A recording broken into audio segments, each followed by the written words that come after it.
Assalamualaikum dan salam sejahtera. Apa khabar murid-murid yang cikgu kasihi sekalian?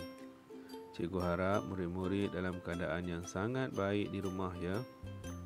Baiklah murid-murid, hari ini kita sambung pelajaran kita dalam subjek pendidikan kesihatan. Tajuk kita kali ini ialah persahabatan yang sihat. Objektif pembelajaran kita ialah pada akhir video ini, murid-murid dapat memahami ciri persahabatan yang sihat. Murid-murid juga dapat mengaplikasikan kemahiran psikososial dalam menjalin persahabatan yang sihat dan menilai persahabatan yang sihat. Rujukan utama kita ialah menggunakan buku teks Pendidikan Jasmani dan Pendidikan Kesihatan tahun 5. Murid-murid bolehlah lihat pada muka surat 86 dan 87. Ya, bahagian E, perhubungan. Boleh murid-murid, dalam subtajuk kecilnya ialah persahabatan yang sihat. Mari kita baca teks tersebut. Vidya dan Aminah bersahabat baik. Mereka saling bertolak ansur, mengambil berat, menghormati, empati dan memberikan komitmen antara satu sama lain. Vidya dan Aminah berfikiran terbuka dan bertutur dengan bahasa yang sopan. Mari kita lihat amalan yang dilakukan oleh mereka dalam persahabatan. Ini ciri yang pertama daripada kisah persahabatan Vidya dan Aminah, iaitu mereka sentiasa ikhlas membantu rakan dalam kesusahan. Maksudnya Vidya dan Aminah ini saling sama-sama suka bantu-membantu. Aminah bantu Vidya, Vidya bantu Aminah dengan ikhlas. Ikhlas maksudnya apa? Bila kita tolong, kita tak harapkan balasan yang lain. Okey, dan juga murid-murid dalam persahabatan ada skillnya. Skill yang mudah untuk diamalkan ialah 3S ini. Ya, jom amalkan 3S. Apa 3S? 3S ialah senyum, sapa dan salam. Ini basic sekali. Kalau kita ini mungkin tak ada kawan, tak ada sahabat, kita belajar untuk sentiasa senyum, sapa, tegur orang ya, dan juga bersalaman. Sekarang janganlah musim Covid ni. Okey, nanti biasakan diri bersalaman. Jadi orang suka dengan kita dan kita ada kawan yang ramai. Ciri persahabatan yang sihat kedua diamalkan oleh Vidya dan Aminah ialah mereka ini berpekerti mulia dalam perbuatan dan bersopan dalam percakapan. Maksudnya mereka ini tidaklah berkelakuan kasar, taklah pukul-pukul kawan dan bercakap dengan baik, tidaklah maki hamun kawan. Okey, dengan cara ini kita boleh jaga hati kawan. Kawan pun tak terguris perasaan dengan kita. Yang ketiga pula ialah sentiasalah kita menghormati hak dan barang kepunyaan kawan. Barang ni kadang-kadang murid-murid menjadi kesayangan dia.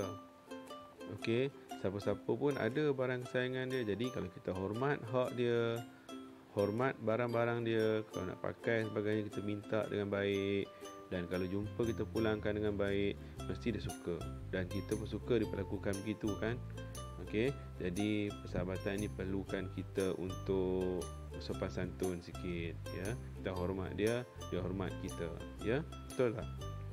Ya, seperti quotation tu, janganlah kita memandang rendah erti persahabatan kerana dalam hidup ini kita tidak mampu melangkah seorang diri tanpa seorang sahabat ya. Tak ada kawan susah kita ya. Jadi jaga dan hormat harta kawan dan barang kawan dengan baik. Seterusnya, ciri yang keempat ialah bersangka baik dengan rakan. Kalau kita start bersangka buruk, fikir yang benda tak sepatutnya, kita memang tak boleh kawan dengan orang murid-murid. Kita akan jadi kawan seorang-seorang je. Yalah orang tu salah, orang ni tak betul, orang tu tak betul, kita mesti positif. Tapi ada kriterianya. Dan kalau jelaslah orang itu yang tak betul, yang buruk kelakuannya, janganlah kita berkawan rapat dengan dia. Sekadar kawan biasa-biasa cukup ya. Kalau kawan jahat, kawan yang negatif, jangan kawan. Sebab apa? Nanti kita sendiri pula akan jadi negatif. Faham tak murid-murid? Ciri yang kelima menurut Vidya dan Aminah dalam ciri-ciri persahabatan yang sihat ialah perlulah setia dalam bersahabatan dan tidak mengkhianati rakan. Contohnya, rakan itu percaya kepada kita dan janganlah kita rosakkan kepercayaan itu, terutamanya mengenai rahsia. Ya, kadang-kadang dia baru ceritakan kepada kita rahsia dia. Mungkin mengenai keluarga dan sebagainya, kita dah bocorkan rahsia itu kepada orang lain. Dan mungkin dia cerita kepada kamu mengenai salah laku, mungkin rahsia kerja rumah dan sebagainya, kamu pula cerita kepada orang. Itu menjadikan persahabatan tidak sihat dan itulah maksudnya tidak setia. Itu dah jadi pengkhianatan. Okey, cuba tengok quotation tu. Kehidupan ini adalah tempat yang buruk dan membosankan jika tidak memiliki seorang sahabat. Jadi kita kena hargai sahabat kita ya. Kita mesti appreciate dia ya, dan tidak khianati dia. Seterusnya yang keenam menurut Vidya dan Aminah ini ialah mereka ini sentiasa menyokong tindakan baik yang dilakukan oleh rakan. Okey, kalau rakannya itu membuat perkara yang positif, mesti beri galakan dan tidak perlu cemburu murid-murid. Kalau kamu cemburu, maksudnya kamu pula akan negatif. Okey, cemburu untuk kebaikan ialah contohnya jika kawan kamu berjaya untuk dapatkan sesuatu pencapaian, kamu juga perlu dapat macam tu dan kamu belajar rajin, kamu berusaha betul-betul. Itu boleh. Kalau negatif tak boleh. Okey, jadi kalau kawan kamu memperoleh kejayaan, mestilah kamu positif dan sokong kawan kamu. Ya? Boleh tak? Jadi itulah 6 ciri persahabatan yang sihat. Jika kita nak persahabatan kita dengan kawan kita sihat, baik dan sentiasa ada sahabat di sekeliling kita, amalkan benda yang dicadangkan itu. Okey, seterusnya marilah kita bincangkan mengenai kisah ini. Lihat turutan gambar pada muka surat 87 ya. Kelihatan gambar pertama seorang kanak-kanak perempuan ya, mungkin tahun 5 macam kamu, sama umurnya, di kantin sedang bawa makanan. Gambar kedua, okey, disebabkan kantin ni macam-macam ramai orang, terpijaklah satu kawasan yang ada air, licin dan dia pun belum nak jatuh. Makanannya pun jatuh. Cuba lihat gambar 3. Ada seorang rakan datang menghampiri murid tersebut. Dalam keadaan macam tu, tak semua ya orang boleh datang membantu kamu, kerana ramainya orang suka nak gelak saja. Betul tak? Ini namanya sikap yang tak baik. Sikap yang baik ini ialah pergi dan bantu. Kenapa dia bantu? Kerana dia ada empati.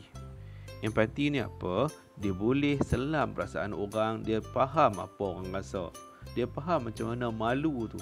Bila jatuh makanan tu, bukan dia tengok makanan, dia akan tengok sekeliling dia. Siapa tengok dia? Siapa yang nampak lagi? Kerana apa? Dia malu. Jadi orang yang pergi bantu tu dia faham. Dia ada perasaan empati. Satu lagi yang biasa sangat kita dengar ialah simpati.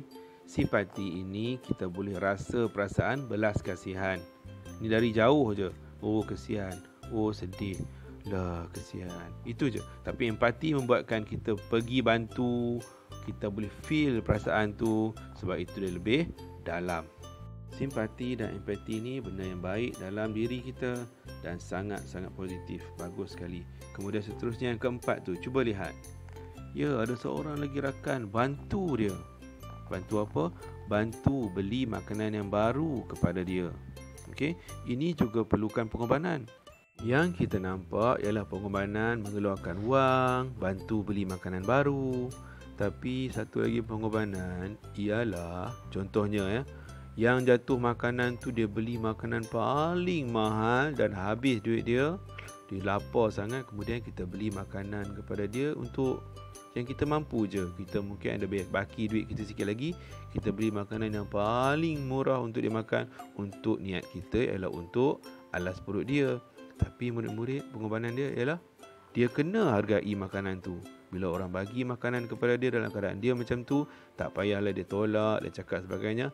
Ambil, cakap terima kasih dan bermuka dengan baik murid-murid ya. Itu pengorbanan tu murid-murid. Dua-dua tu pengorbanan. Kawan-kawan yang baik pengorbanan, yang mendiri pun pengorbanan. Dua-dua itu semua pengorbanan yang hebat dan sangat beruntung yang mempunyai kawan-kawan yang baik macam ni. Okey, seterusnya tengoklah gambar 5 tu. Ya, dia boleh makan, dia boleh happy semula tanpa memikirkan malunya tadi. Mungkin tau terkena baju basah, kotor dan sebagainya, tapi dah ada kawan-kawan yang baik, dia lupa dah semua tu. Betul tak? Baiklah murid-murid, di situ juga cikgu catatkan menilai persahabatan yang sihat itu perlulah sentiasa mempunyai sikap empati dan simpati, tidak berkira, menghargai pemberian seadanya, menghargai pengorbanan seadanya, saling menghormati dan sentiasalah dalam perlumbaan yang positif. Ya murid-murid, sampailah kita pada bahagian latihan pula. Sediakan buku latihan pendidikan kesihatan kita ya. Tuliskan hari dan tarikh serta tajuk. Kemudian soalannya ialah, apakah tindakan kamu apabila mengetahui rakan kamu telah mengkhianati persahabatan? Ya, mengkhianati persahabatan maksudnya dia telah menyebabkan kamu itu hilang percaya kepada dia. Menyebabkan kamu rasa itu kamu tertipu. Contohnya, kamu sukalah cerita rahsia dekat dia. Dia pula suka cerita rahsia ke orang. Dia pula kadang-kadang kutuk kamu kat belakang. Jadi, kamu anggap itu sebagai dikhianati. Jadi, apa tindakan kamu apabila kamu tahu rakan kamu telah khianati kamu? Jawapan boleh tulis dalam bentuk point form satu-satu atau bentuk karangan pun boleh. Baiklah murid-murid, sampai sini sahaja kelas saya dengan kamu hari ini. Okey, saya bagi masa untuk kamu siapkan tugasan kamu. Dah siap nanti bolehlah PM saya. Baiklah murid-murid, terima kasih kerana sudi tengok sampai sini. Semoga kita berjumpa lagi pada siri akan datang murid-murid. Jaga diri baik-baik. Assalamualaikum dan salam sejahtera. Bye-bye.